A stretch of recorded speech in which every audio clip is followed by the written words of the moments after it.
नमस्कार साथियों, और आप लोग कैसे हैं। उम्मीद करते हैं साथियों आप लोग बहुत अच्छे होंगे, स्वस्थ होंगे, मस्त होंगे और पढ़ाई में व्यस्त होंगे। साथियों, आज जिस वैकेंसी के बारे में हम यहाँ डिटेल से चर्चा करने चल रहे हैं, यह कोई नॉर्मल वैकेंसी नहीं है। यह ग्रुप बी की वैकेंसी है। ग्रुप बी, जी हाँ, ग्रुप बी, ए नहीं, ग्रुप बी की वैकेंसी है, जिसको आप पीसीएस के थ्रू आप देख सकते हैं। तो इस वैकेंसी में आप यहाँ पर एक तरह से देखेंगे, जो नौकरी तो है ही, लेकिन रुतबा भी है।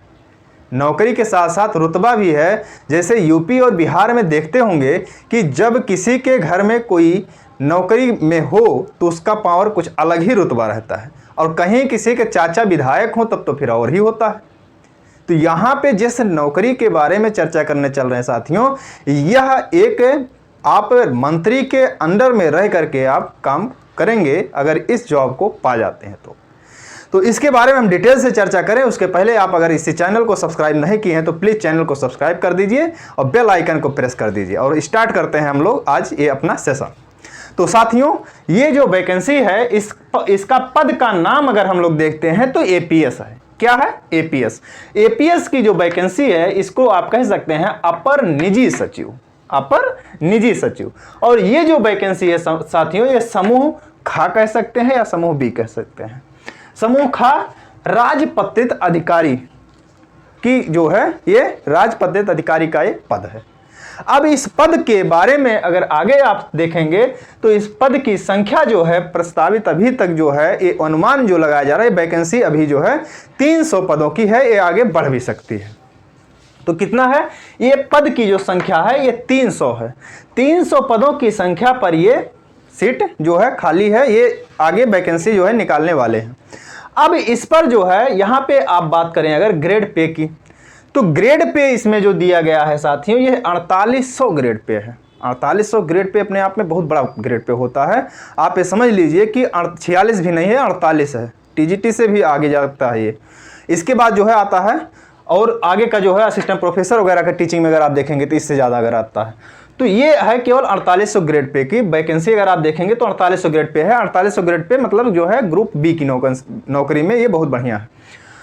सैलरी की बात कर लें अगर, तो हम इसमें सैलरी जो होती है साथियों, यहाँ पे ध्यान दीजिएगा, ग्रेड पे और सैलरी में बहुत डिफरेंट क्या होता है। ग्रेड पे अलग चीज़ होता है, और जॉब में जो आप सैलरी पाते हैं वो अलग चीज़ हो जाती है। इसमें आपका डीए हो गया, एचआरए हो गया, महंगाई भत्ता वगैरह वगैरह जोड़ करके ये आपका इतना तैयार होता है। ये इतने तक आप जो है पाएंगे, जब कुछ सालों के बाद अगर होगा तो इतने तक आपका क्या होगा, हर मंथ में आपकी सैलरी होगी। अगर बात करें एलिजिबिलिटी की, कि इसमें एलिजिबिलिटी क्राइटेरिया क्या है, सब कुछ तो सही लग रहा है, लेकिन पहले हम योग्य हैं कि नहीं है ये तो हमें पता चल जाए। तो इसमें योग्यता की अगर बात करें साथियों, तो इसमें आपके पास ग्रेजुएशन की डिग्री होनी चाहिए। उम्मीद है कि आपके पास होगा। बिना ग्रेजुएशन किए आप इस वीडियो को देख नहीं रहे होंगे, क्योंकि थंबनेल पर आप देख चुके हैं। तो ग्रेजुएशन की आपके पास डिग्री होनी चाहिए। ग्रेजुएशन मतलब वही स्नातक, या बीए किए हो, बीएससी किए हो, या आपके पास वही इंजीनियरिंग डिग्री हो, जो कुछ भी हो, आपके पास ग्रेजुएशन की डिग्री होनी चाहिए। आगे आपके पास CCC होना चाहिए। CCC तो यहाँ पे थोक के भाव में जो है हर कोई रखा हुआ है, कोई ऐसा है ही नहीं जो कि तो CCC ना रखा हो। तो CCC भी आपके पास है। चलिए आगे क्या होगा, आगे आपके पास क्या होना चाहिए, 25 वर्ड पर मिनट टाइपिंग आपको आना चाहिए। हिंदी ये कंपलसरी है। 25 वर्ड पर मिनट की टाइपिंग आपको आनी चाहिए। किसमें? हिंदी में आप टाइपिंग कर ले जाते हो। अब यहाँ पे आपको एक क्लियर कर देना चाहते हैं कि आपके मन में कोई डाउट ना रहे कि कुर्तीदेव पे करवाएंगे कि मंगल फांड पे करवाएंगे। दोनों में आप जिसमें आप कंफर्टेबल फील करते हैं उस पर आप कर सकते हैं। आगे बात करते हैं अगर, कि यहाँ पे प्लस इंग्लिश भी लिखा गया है। तो हाँ, इंग्लिश में भी आपको अगर इच्छा है कि हमारी इंग्लिश ठीक ठाक है, इंग्लिश में भी हम टाइपिंग कर लेते हैं बढ़िया से, तो इंग्लिश में भी टाइपिंग कर सकते हैं, लेकिन ये ऑप्शनल है। आप करना चाहें तो आप कर सकते हैं, नहीं करना चाहते हैं तो कोई बाध्यकारी नहीं है। तो आप सोच रहे होंगे कि अगर हम करेंगे तो उससे लाभ क्या मिलेगा। लाभ ये मिलेगा कि आपके प्रमोशन में आपको अगर जो है और कोई सी पद पे जिसमें इंग्लिश की ज़रूरत होती है उस पर अगर इस तरह से होता है तो आपको प्रेफरेंस दिया जाएगा। ये आपकी हो गई इंग्लिश की बात। अब यहीं पर आप छटेंगे।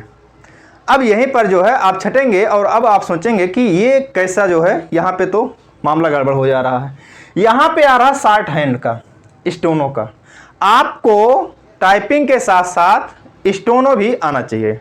स्टोनो मतलब कि जो कि आप देखते होंगे शॉर्ट हैंड में नेता मंत्री जो बैठे रहते हैं ना, तो वहाँ पे आप देखते होंगे कोई ना कोई जो है एक बंदा बैठा रहता है, बहुत तेजी से लिखता रहता है, बातचीत वो कर रहे होते हैं, उसको एक एक शब्द को एक वर्ड में लिखता है। तो इस तरह से वो शॉर्ट हैंड आपको आना चाहिए। शॉर्ट हैंड भी बहरहाल आप अगर सीखना चाहें तो 5-6 महीने में सीख सकते हैं। ये जॉब जो है ये लोक सेवा आयोग ने बोला है कि अक्टूबर तक हम निकाल देंगे ये वैकेंसी, तो अभी से अगर सीखना चाहें तो आप सीख सकते हैं काम भर का। तो इस तरह से आप ये शॉर्ट हैंड या स्टोनो जो है देख सकते हैं। बाकी इसके बाद एज की अगर बात करें तो एज जो है 21 से 40 यानी कि 21 से 40 साल तक की उम्र की जो है इसमें बात की गई है। प्लस इसके अलावा जो है आपको छूट भी दिया जाएगा। आपको एक बात और बता दें कि इसमें लास्ट तक बने रहिएगा, क्योंकि इसमें बीच में जो भी है बातें हम चर्चा कर रहे हैं, इसके बाद हम लास्ट में कंक्लूजन पर आएंगे कि ये फॉर्म आपको फिल करना चाहिए कि नहीं करना चाहिए, कैसे कैसे क्या अगर फॉर्म फिल करते हैं तो इसमें क्या प्रोसेस को आप फॉलो करते हुए फिल करें। ठीक है, तो ये फॉर्म को आप पूरी तरह से डिटेल में देख लीजिए, बहुत ज़्यादा बड़ा वीडियो भी नहीं होगा, तो अच्छे से इसको देख लीजिए पहले डिटेल से। अब इतना हो गया इसमें छूट की बात।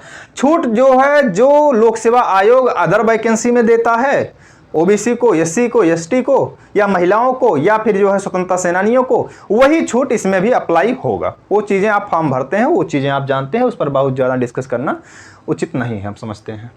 अब अगर बात करते हैं कि यहाँ पर जो एग्जाम पैटर्न है उसका क्या होगा, कैसे होगा यहाँ पर एग्जाम।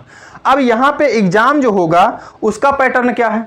एग्जाम पैटर्न की अगर हम बात करें तो यहाँ पे ध्यान दीजिएगा, एकदम से आरओ की जो वैकेंसी होती है, समीक्षा अधिकारी की जो वैकेंसी होती है, उसी को फॉलो करते हुए यह वैकेंसी चलती है। लेकिन यह और वह यानी कि आरओ और एपीएस, इन दोनों में आरओ और एपीएस में अंतर बस इतना है कि इसमें आपको स्टोनो शॉर्ट हैंड मांगा जाता है, उसका एक पेपर होता है, और उसमें जो होगा ऐसा कुछ नहीं होता है। ठीक है, बाकी इसमें कंप्यूटर नॉलेज का भी एक पेपर होता है, उसमें ऐसा कुछ नहीं होता है।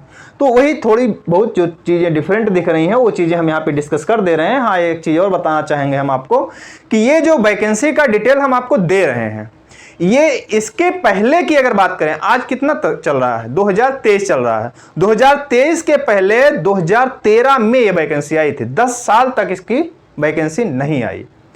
अब 2013 में जो वैकेंसी आई थी वो बाद में रद्द हो गई। जब वो रद्द होती है तो फिर बाद में उसकी याद आती है 2021 में, 2021 में वो फिर आती है और फिर वो पेपर होता है। अभी तक उसका रिजल्ट नहीं आया है बहरहाल। ठीक है, तो इस तरह से अगर इसमें आप देखते हैं कुछ उसमें भी पेच फंसे हुए हैं, तो उस वजह से वो उसका रिजल्ट अभी तक घोषित नहीं हो पाया था। इसमें अगर आप देखते हैं तो इसमें ये बातें हम जो कुछ भी चर्चा कर रहे हैं पेपर पैटर्न की, हम उसी के सिलेबस के अकॉर्डिंग चर्चा यहाँ पर कर रहे हैं। नया नोटिफिकेशन जब आएगा अक्टूबर में तो हो सकता है कि उसमें कुछ चेंजिंग हो।